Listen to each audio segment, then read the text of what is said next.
Christine Negroni is transportation reporter for the New York Times. Christine, good morning. I think the fee that has most of us griping is the one for checked bags. Is Southwest the only one not charging for bags? Oh, it's hard to even make a statement like that because some airlines don't charge particular customers for checking bags. So if you want to find out who's charging for what, it's very individualized. Some airlines don't charge for bags if you're a first class or a premium or if you have a certain number of miles. Some airlines won't charge you for bags if you're flying on a full economy coach ticket, which is something not too many people do anymore. So Southwest is sort of using that as its advertising gimmick, and it's very proud of the fact that it doesn't charge for bags. But I would caution any traveler not to make any sweeping assumptions about what they will or won't be charged for. Trust me, if an airline can charge you for something these days, it's going to. Oh, I hate to hear that, but I think you're absolutely right. What impact have baggage fees had, first of all, for the customer, and secondly, for the airline? Well, Pat, the impact has been huge. It's like the proverbial rock that falls into the pond and the ripples go out far and wide. I reported on a story for the New York Times which showed that one of the effects of baggage fees has been that it actually is saving the airlines money in a number of ways. I mean, first, it's earning them money. Let me start off by saying, first of all, it's earning them money, and it's earning them significant amounts of money. For example, in 2009, the three big airlines that I checked, American, Delta, and U.S. Airways, each made around $300 million from baggage fees. From baggage fees. Now, 2 years ago, in 2007, they made $124 million, $96 million, $27 million. So you can see that the amount that they're pulling in on those baggage fees has doubled and tripled. So it is a significant source of revenue. But here's sort of what I guess passengers like you and I, Pat, probably didn't expect, and that is that they're not only making money from the revenue that comes in when you pay your $25 or $35 or $40 for the ticket, but they're also making money in economies, and that is that fewer people are checking bags. They're either bringing them on board, and we can get to that ripple later. Yeah. They're either bringing them on board or they're packing less. Instead of bringing two big bags, they're bringing one. And as a consequence, there's been a real decline in the number of bags that the baggage handlers are having to deal with on the ramp and in the airplane. Now, what does that do? The consequence of that is they need fewer baggage handlers. So as baggage handlers retire, some airlines may not be bringing on more of them. The other benefit to them is that there's more space available to carry cargo, and that's the cargo that somebody like the post office or Johnny Bob's lobster shop may be sending, the lobsters from one side of the country to another, and that pays a good amount of money to the airline, so they're making money on cargo.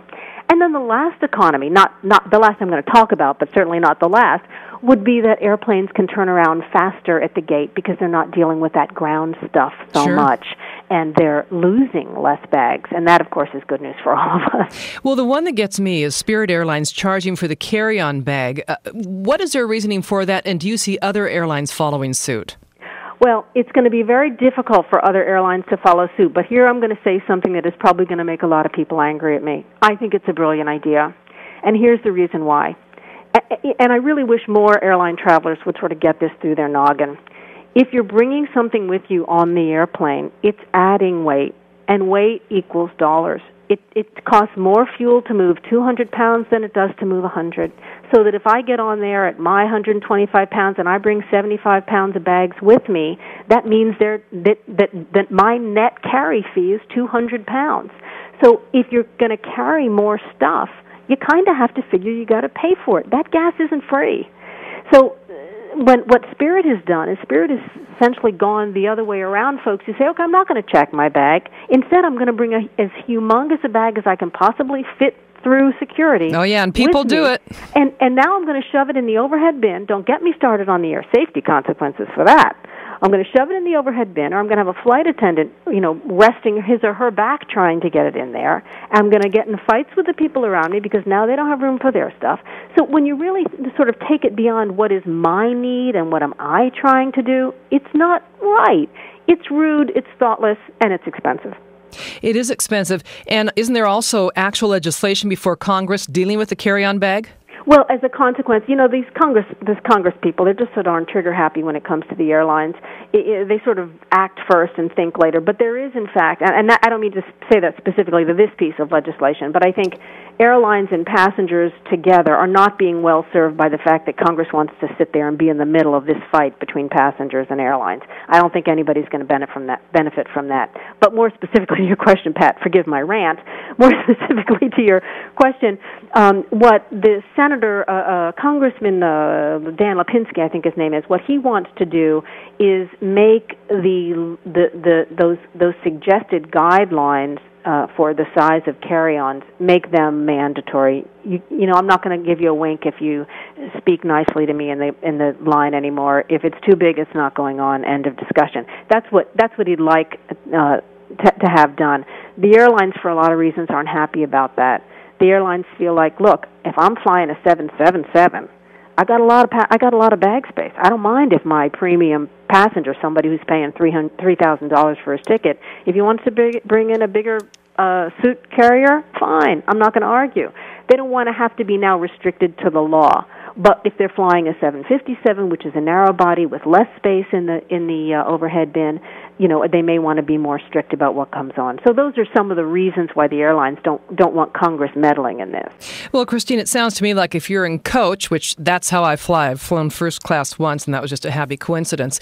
In coach, you're just not feeling the love. You pay for your bag, you pay for your food, and you can sit on the tarmac or get your flight canceled. Yeah, it's true. It's true, but, I have to also say, and I spend a lot of time writing about aviation safety, it's kind of an interest of mine. We're looking at an industry, and I don't want to say that I want to be a big defender of the airlines. I think they got a lot of problems, but we are looking at an industry that has a safety record that nobody else can match. I mean, BP, hello, coal mining, forget about it. It's an industry, a high-risk industry, in which even medicine can't match the safety record of aviation. They get you from A to B. That's what they promised they'd do. The problem is that back, I don't know how old you are, but I remember the days when they promised to do that, and give me love too. They're not promising the love anymore. Now they're just saying you want to get from A to B, and you want to bring 3 suitcases, and you want to have the aisle seat or the exit row, ching-a-ching-ching, ching-a-ching-ching, that's going to cost you. But at the end of the day, if all you want is get me from A to B and get me there safely, the airlines are doing that. Good point. One last thing, you've written that out of the passenger's view, airlines are whacking away at every expense. Give us some examples, would you?